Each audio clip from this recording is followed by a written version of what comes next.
All right, today on with the XViz guy, we're going to cover one of what I think in experience has been one of the more difficult concepts that students in exercise science or exercise physiology will come across, and that is the concept of action potentials. And action potential is an electrical impulse that is signaled down into muscle, whether it's cardiac or skeletal.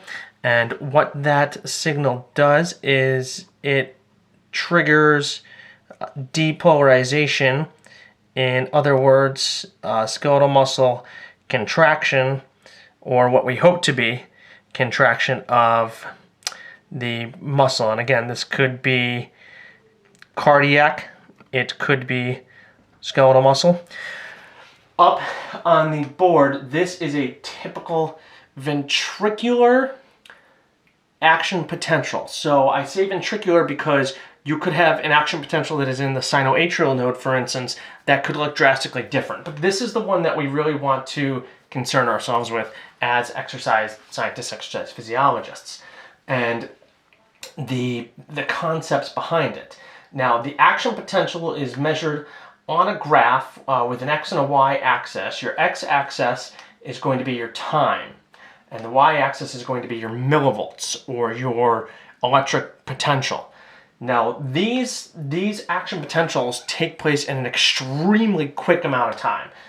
Time over here for typical phase 0 to phase 4 is about 200 milliseconds, so extremely quick.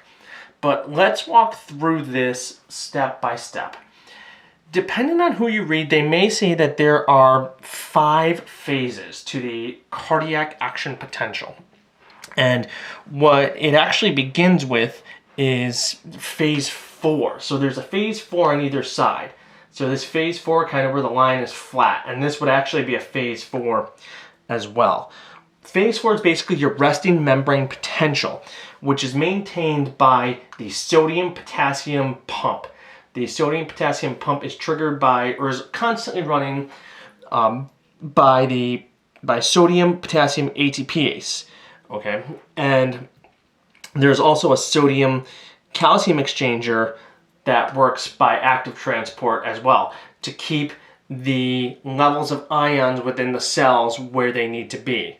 So if you remember in one of the previous videos I did, you're going to have much more potassium in the cell in the resting state and much less sodium. And the same is true on the outside. So on the extracellular space, you'll have much more sodium and much less potassium.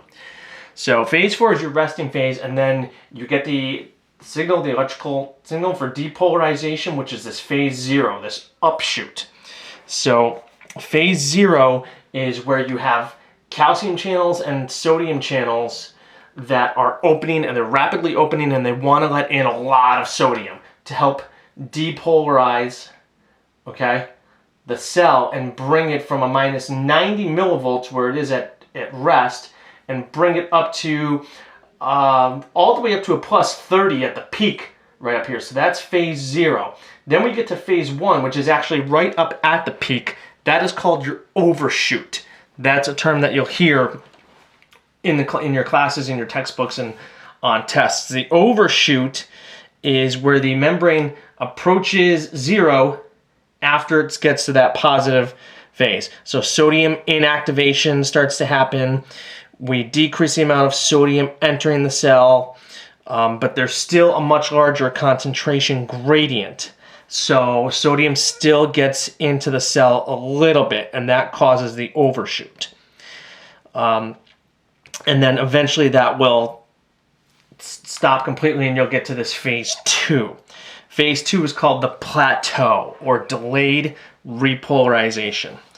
So we have a much bigger influx of calcium and a big efflux of potassium. So in phase 2, your delayed repolarization, your permeability to potassium and calcium are very similar. Calcium is coming inside the cell. Always remember that when you're depolarizing, you're looking to stimulate contraction, and you cannot contract without calcium. Calcium is absolutely vital. So if you ever forget, well, what's the permeability like up here? What's coming in, what's coming out? If it's depolarization and we need contraction, calcium has to come in. So if calcium comes in, potassium, or K, goes out, or decreases rather. So after you get to your phase 2, you will get to the phase 3. Now in phase 2, I should say, this is where your excitation-contraction coupling is going to take place. And I know that's another phrase and another very important process that we'll have to know. I will cover that in a separate video. So your phase 3 is going to be where your repolarization is going to occur. Calcium channels are going to close. We don't want any more calcium coming in. Potassium channels are open, and we want potassium to come both into the cell, but some of them are going to leak out of the cell as well. So potassium rather is going to go down. Okay, and then you get back to your phase 4, your resting membrane potential, and that is kept constant with the sodium potassium ATPase pump and the sodium calcium exchanger. So that's your action potential. And if you were to look at it on an EKG, so you can look how it lines up here, right? QRS complex and T wave. Here's ventricular depolarization occurring during phase 2, ventricular depolarization. And then look at the repolarization. It lines up right with the T wave. And the T wave does represent ventricular repolarization. So we can see how it actually lines up here with the action potential. Now, of course, when you do something like an EKG, you're always going to measure waveforms. You're always going to measure something like this. You're not going to measure what the actual action potential looks like.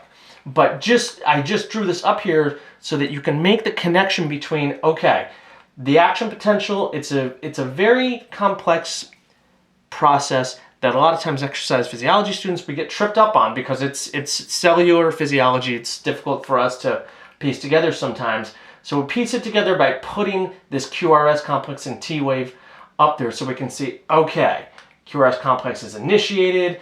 There's some depolarization happening there. We want sodium in. We want calcium in. Phase 2, we want contraction. So potassium is decreasing, lots of calcium. And then during the repolarization, we want calcium channels to close. We want potassium channels to remain open.